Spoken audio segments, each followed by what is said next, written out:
Hello guys, welcome on my YouTube channel Compteria. कोई भी लक्ष्य मनुष्य के साहस से बड़ा नहीं, हारा वही जो जमकर लड़ा नहीं। कॉम्पटेरिया, सभी पढ़ें सभी बढ़ें। In the previous lecture discuss about the Mughal काल और झारखंड के संबंध, गुप्त काल झारखंड के संबंध, गुप्तोत्तर काल और झारखंड से संबंध, इसके बाद मौर्य काल और मौर्योत्तर काल का झारखंड से संबंध। इन सभी कालों में झारखंड को किस क्षेत्र के नाम से जाना जाता था, शासकों द्वारा झारखंड में किस प्रकार की अभियान स्थापित किए गए, युद्ध लड़े गए और किस प्रकार से झारखंड की जनता का उपयोग किया गया, झारखंड के आदिवासी समाज को अपनी सेनाओं में स्थान दिया गया। इस प्रकार से हमने पहले पढ़ा कि झारखंड को किस नाम से जाना गया मौर्य काल में, गुप्त काल में, मौर्योत्तर काल में और गुप्तोत्तर काल में। उसके बाद में मुगल काल में भी हमने पढ़ा कि झारखंड से क्या संबंध थे और नागवंशी राजाओं से, जो मुगल काल के राजाओं के सेनापतियों ने युद्ध किए और उनके प्रतिनिधियों ने युद्ध किए और जिस प्रकार से कई राजाओं ने झारखंड के रास्ते बंगाल विजय किया। इस प्रकार की चर्चा हमने पिछले लेक्चर में की। आज हम बिना समय गंवाए जल्द से लेक्चर चालू करते हैं। उत्तर काल में झारखंड का क्या महत्व था, झारखंड किस प्रकार से उत्तर मुगल काल में संबंधित था। तो औरंगजेब के निधन के बाद उत्तर मुगल काल का आरंभ हुआ। इस काल में नागवंशी और चेरो दोनों ही राजा अपनी स्वतंत्रता को अपनाए, लेकिन फर्रुखसियर के समय बिहार सूबेदार सर बुलंद खां ने खुखरा प्रदेश को विजित किया और समकालीन नागवंशी राजा राम शाह को पराजित कर दिया।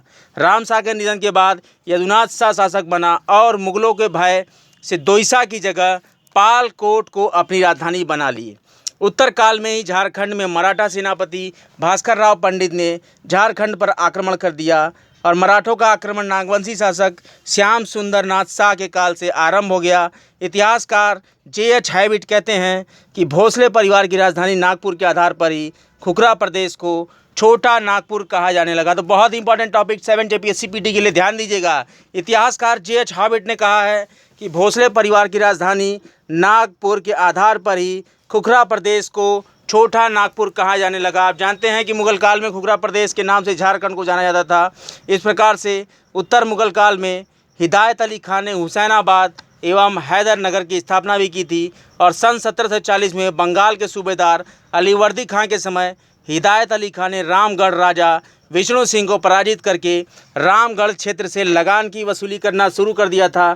एक तरह से अगर हम राजवंशों की चर्चा करें तो झारखंड के क्षेत्रीय राजवंश में छोटा नागपुर के क्षेत्र में मुंडा राजवंश और नागवंश और पलामू के क्षेत्र में रक्सौल वंश और चेरो वंश। इसी प्रकार से धनबाद के क्षेत्र में मानभूम राजवंश और पंचेत राज्य और सिंहभूम के क्षेत्र में डालभूम राजवंश और सिंह वंश। इसी प्रकार से रामगढ़ के क्षेत्र में सिंह वंश और अन्य क्षेत्रों में कुंडा, खड़गडीहा और सोनपुर आदि राजवंशों की स्थापना की गई। इस प्रकार से मैं मुंडा राजवंश की चर्चा करता हूं, जो कि बहुत ही इंपॉर्टेंट है।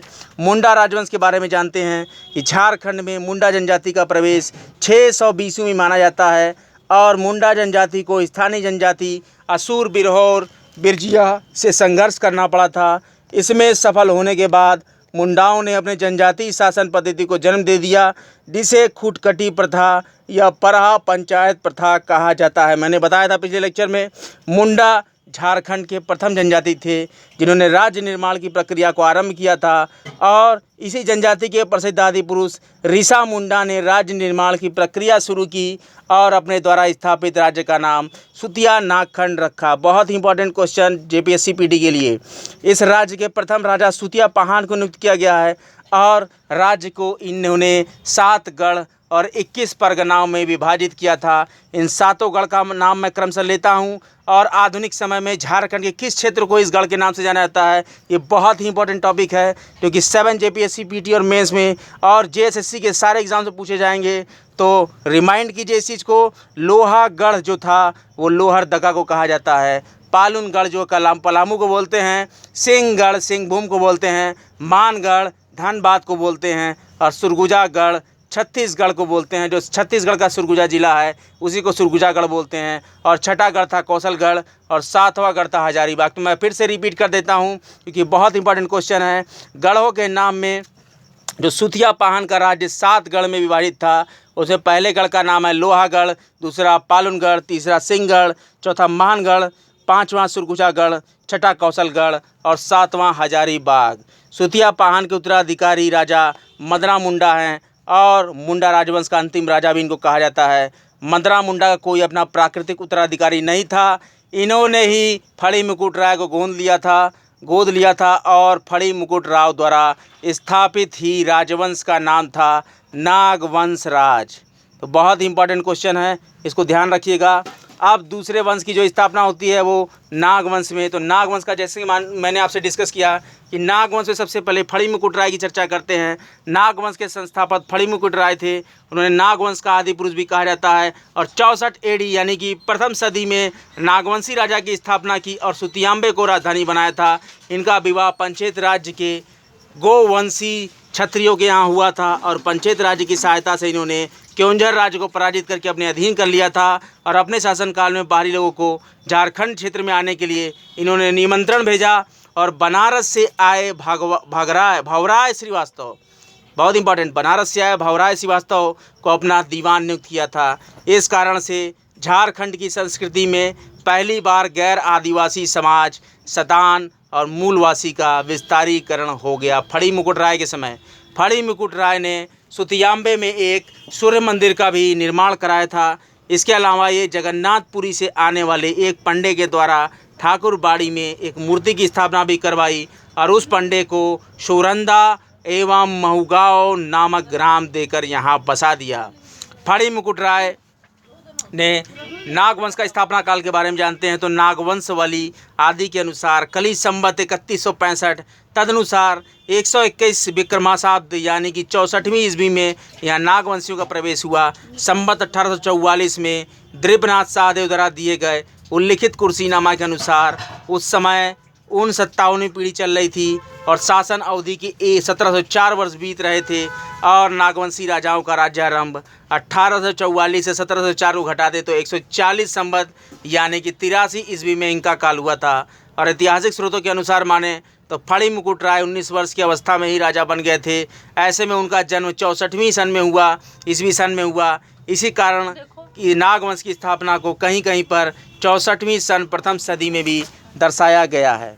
फड़ी मुकुट राय के उत्तराधिकारी शासकों में मुकुट राय जो कि उत्तराधिकारी थे और इनके पश्चात मदन राय राजा बन गए। प्रताप राय सुतियांबे की जगह स्वर्णरेखा नदी के तट पर स्थित चुटिया को अपनी राजधानी घोषित किया और यह समुद्रगुप्त राजा का समकालीन था। इसने काशी और दूसरे देशों के लोगों को लाकर अपने राज्यों में बसाया था। और गजघंट राय, इसका शासनकाल 869 से 905 ईस्वी है। इसने गुमला के घाघरा थाना स्थित हापामुनि गांव में महामाया मंदिर की स्थापना करवाई और इसी के शासनकाल में गुमला में चैनपुर के निकट टांगी नाथ का प्रसिद्ध मंदिर भी स्थापित किया गया। बहुत इंपॉर्टेंट क्वेश्चन, गजघंट राय के समय में चैनपुर के निकट टांगी नाथ का प्रसिद्ध मंदिर स्थापित किया गया। नाव भीमकर्ण नागवंश के सबसे पहले राजा थे जिन्होंने राय की जगह कर्ण की उपाधि ली थी और छोटा नागपुर क्षेत्र पर कलचूर नरेश लक्ष्मी कर्ण के प्रभाव या नागवंशियों की मित्रता का प्रतीक है। इन्होंने चुटिया की जगह खुखरा को अपनी राजधानी बनाई और भीम सागर झील का निर्माण कराया था। इन्होंने ही भीम सागर झील का निर्माण कराया था, भीमकर्ण।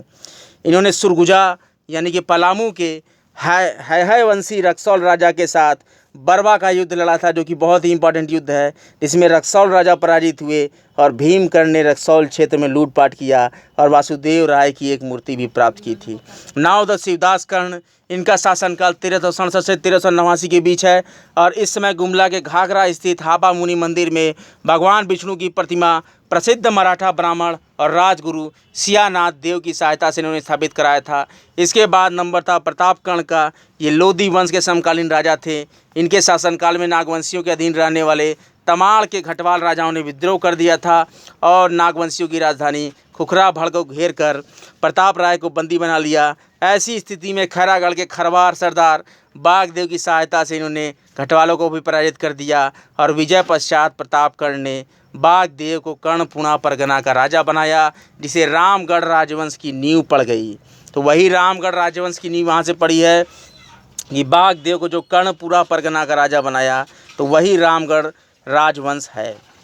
छत्रकर्ण जो कि लोधी वंश के समकालीन था, ये कौराम्बे में रक्सौल राजाओं और नागवंशियों के बीच भीषण संघर्ष होने के कारण कोरम्बे को झारखंड का हल्दी घाटी युद्ध कहा जाता है। इसी भीषण संघर्ष की वजह से कोराम्बे को झारखंड का हल्दी घाटी कहते हैं। बहुत इंपॉर्टेंट क्वेश्चन हो सकता है जेपीएससी पीटी के लिए कि झारखंड का हल्दी घाटी किसे कहते हैं, तो कोराम्बे को झारखंड का हल्दी घाटी कहते हैं। और यहाँ पर कोराम्बे में रक्सौल राजाओं और नागवंशियों के बीच भीषण संघर्ष हुआ था।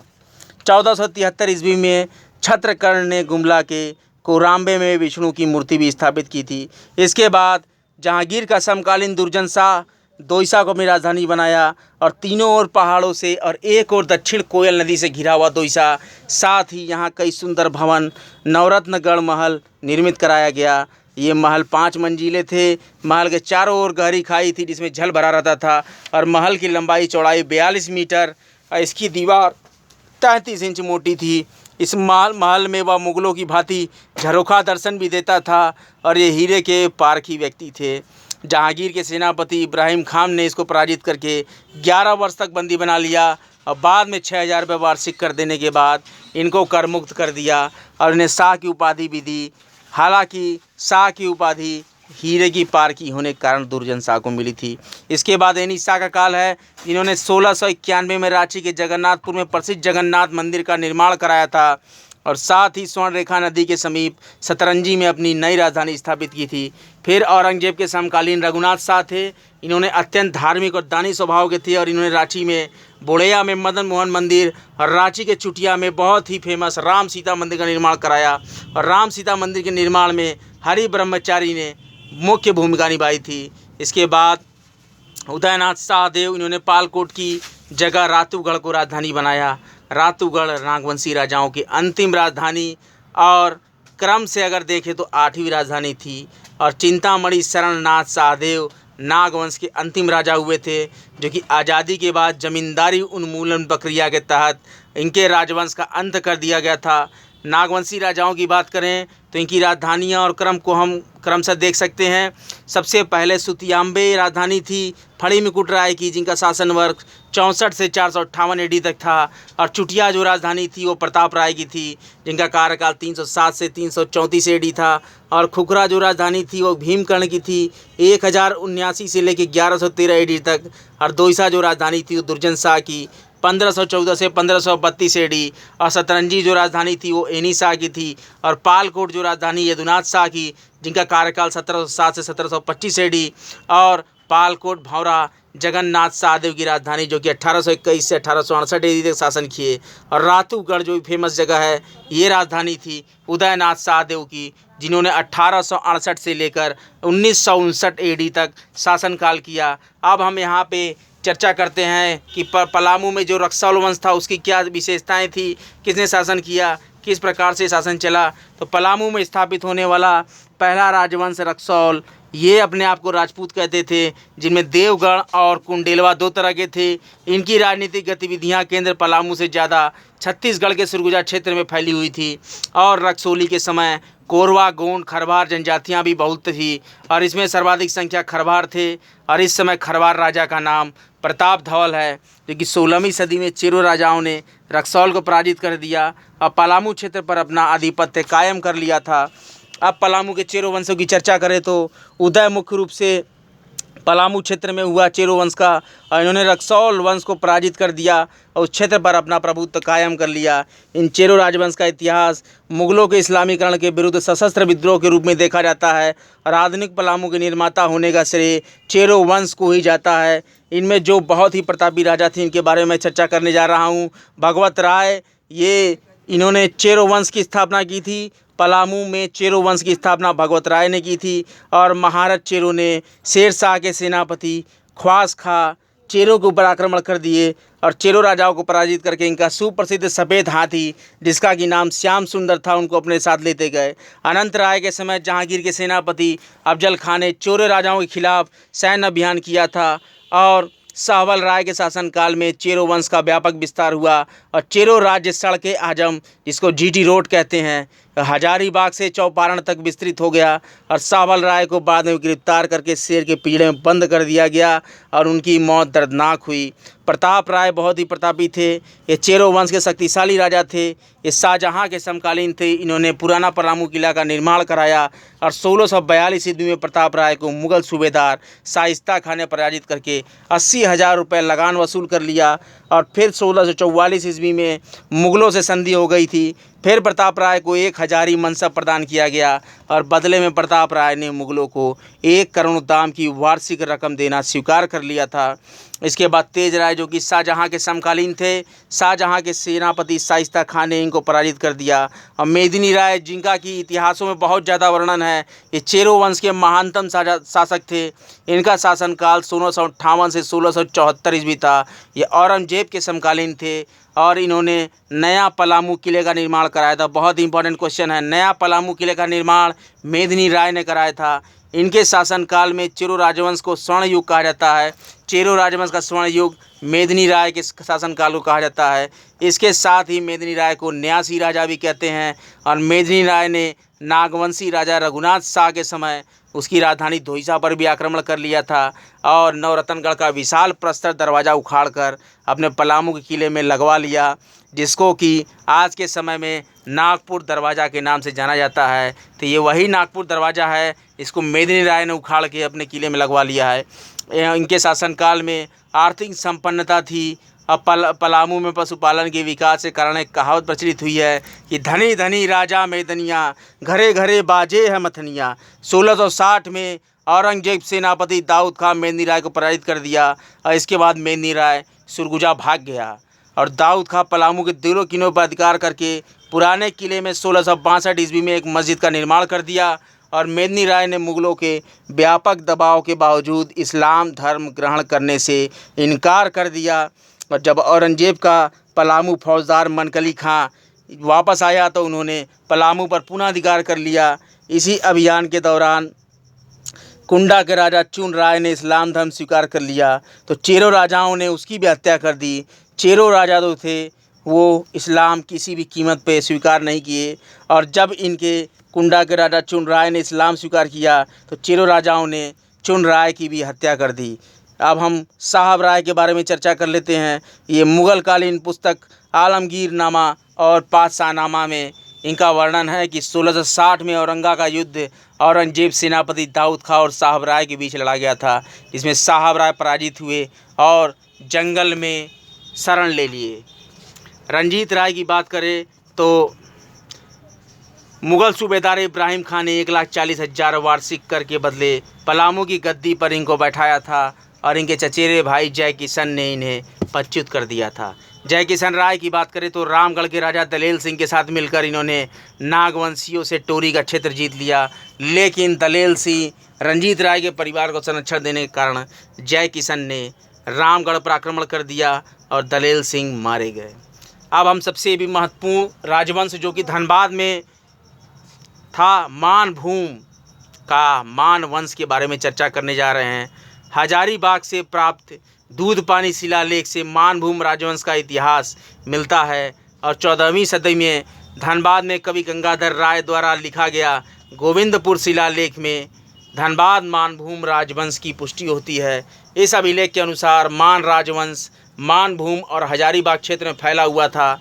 इसके राजाओं ने सबर जनजाति के महिलाओं पर घोर अत्याचार किया था, जिस कारण से सबर जनजाति मानभूम छोड़कर पंचेत क्षेत्र में चले गए थे। और मानभूम राजाओं के ही काल में 10वीं सदी में भूमिज स्वराज आंदोलन चलाया गया था, जिसे धनबाद का पंचेत राज्य बोलते हैं। और मानभूम धनबाद का सर्वाधिक शक्तिशाली राज्य था। यहाँ के राजा का राज चिन्ह कपिला गाय का पूंछ और चवर था। इसी प्रकार से यहाँ के राजा गौमुखी राजा कहलाते थे।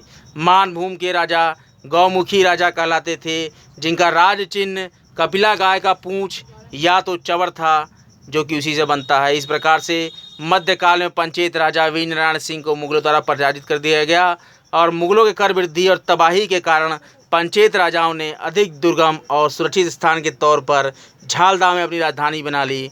और इसके बाद सिंह भूम का ढाल भूम वंश क्षेत्र में ढाल वंश का शासन था और व्यापक रूप से ये नरबलि का प्रचलन करते थे। सिंह भूम का ढाल भूम वंश में नरबलि का प्रचलन करते थे। तो गाइस आज का लेक्चर यहीं तक। आज के मेरे लेक्चर्स में आपको कैसा लगा कमेंट बॉक्स में कमेंट जरूर करें। मेरे चैनल को लाइक करें, सब्सक्राइब करें और बेल आइकन को जरूर प्रेस कर दें। कोई भी लक्ष्य मनुष्य के साहस से बड़ा नहीं, हारा वही जो जमकर लड़ा नहीं। कॉम्प्टेरिया सभी पढ़ें, सभी बढ़ें। धन्यवाद।